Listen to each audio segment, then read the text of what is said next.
Heute zeigen wir euch das Finalturnier zur Deutschen Carcassonne-Meisterschaft 2020. Insbesondere die Finalpartie.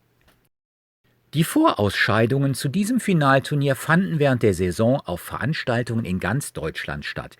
Leider hat uns zum Saisonende Covid-19 einen Strich durch die Rechnung gemacht, sodass wir das Finale erst im September nachholen konnten.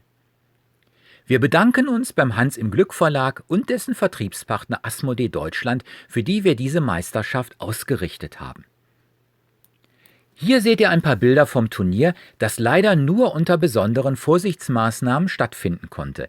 Insgesamt hat sich allerdings unser Hygienekonzept als praktikabel durchgesetzt und alle konnten nach dem Turnier gesund heimkehren. Ein besonderes Highlight waren, wie jedes Jahr, die Pokale für die besten 3. Das Finalturnier wurde traditionell in 1-gegen-1 Partien ausgetragen, da hier der Zufallsfaktor so klein wie möglich gehalten ist und es auf das Können ankommt. Es wurden 5 Vorrunden gespielt. Danach ging es in K.O.-Runden weiter und die besten 8 trafen im Viertelfinale aufeinander. Letztlich begegneten sich im Finale Raimund Dreyer, ehemaliger deutscher Meister von 2014, an den schwarzen Miepeln und Andreas Leuschner, ehemaliger Meister von 2018, an den gelben. Beides erfahrene Turnierspieler. Raimund ist Startspieler. Beide ziehen mit den ersten Plättchen Burgteile und platzieren sich entsprechend. Andreas nutzt gleich die erste Gelegenheit, um Raimunds Burg anzugreifen, also zu versuchen, sie mit seiner Burg zu verbinden. Nach ein paar Straßen und Burgteilen legt Andreas einen weiteren Angriff auf die zentrale Burg. Damit gibt er allerdings gleichzeitig Raimund die Möglichkeit, mit Hilfe desselben Plättchen diesen zu kontern. Dies nutzt Raimund dann auch mit dem großen Burgplättchen und stellt eine Verbindung her. Raimund schränkt oben die Auswahl der Plättchen durch das Anlegen der Straße ein. Den größeren Part teilen sie sich. Andreas kann mit einem Plättchen seine Straße beenden und gleichzeitig die untere Burg attackieren. Raimund schränkt die Verbindung der Burgen auf ein großes Stadtplättchen ein und blockiert somit mehr oder weniger je 2 Miepel.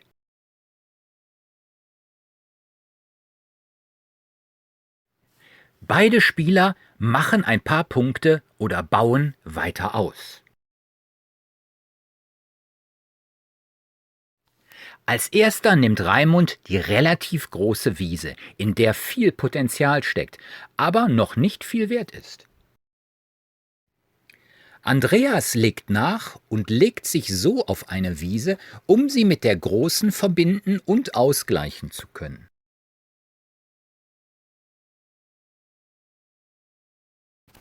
Beide bauen weiter, ohne dass sich einer entscheidend absetzen kann. Die große Wiese ist verbunden und wird daher geteilt. Sollte jedoch einer die Wiese übernehmen,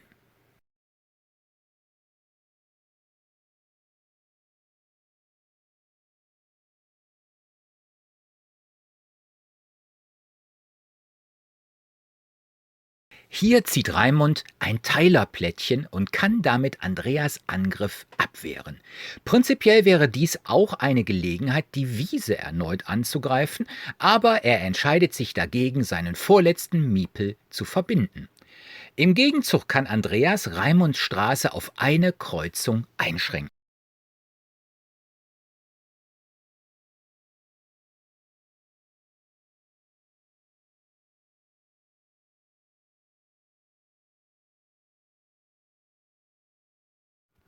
Mit dem Stadtabschluss greift Raimund erneut die Wiese an.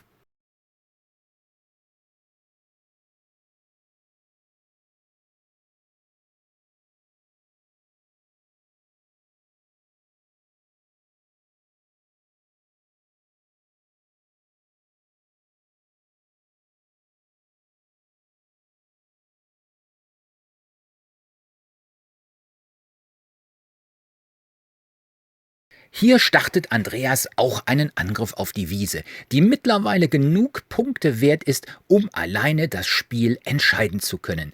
Daher kann sich keiner von beiden erlauben, sie abzugeben, und jeder ist mit 2 Miepeln involviert, je einem direkt und je einem indirekt. Raimund hat Glück und kann das Kloster direkt für 9 Punkte platzieren, ohne einen Miepel binden zu müssen.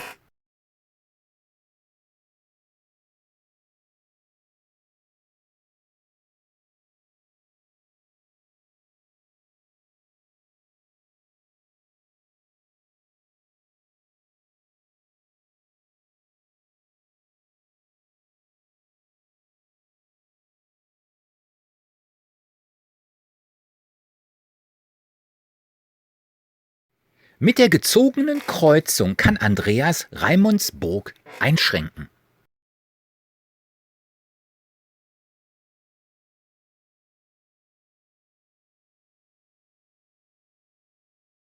Raimund zieht auch den zweiten Teiler, kann ihn aber nur dazu nutzen, die Wiese zu verbinden.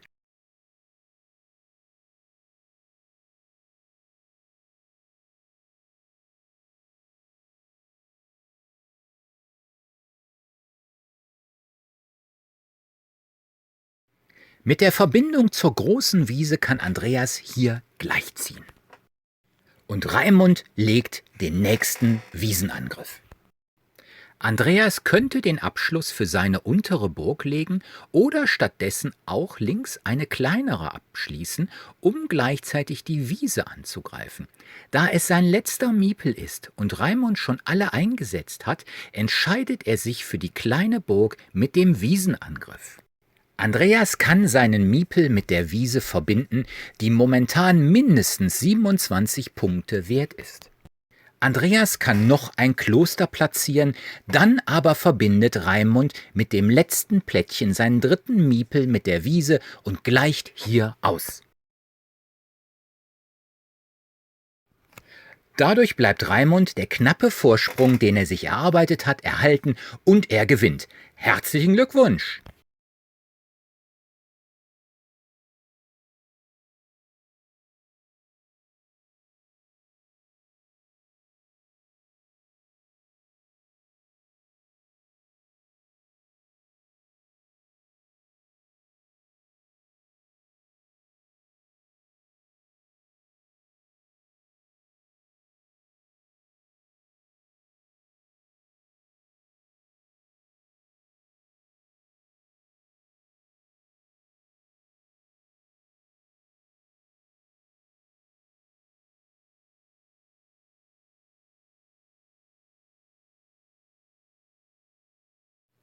Damit hat Raimund gewonnen und ist nach 2014 zum zweiten Mal deutscher Carcassonne-Meister geworden.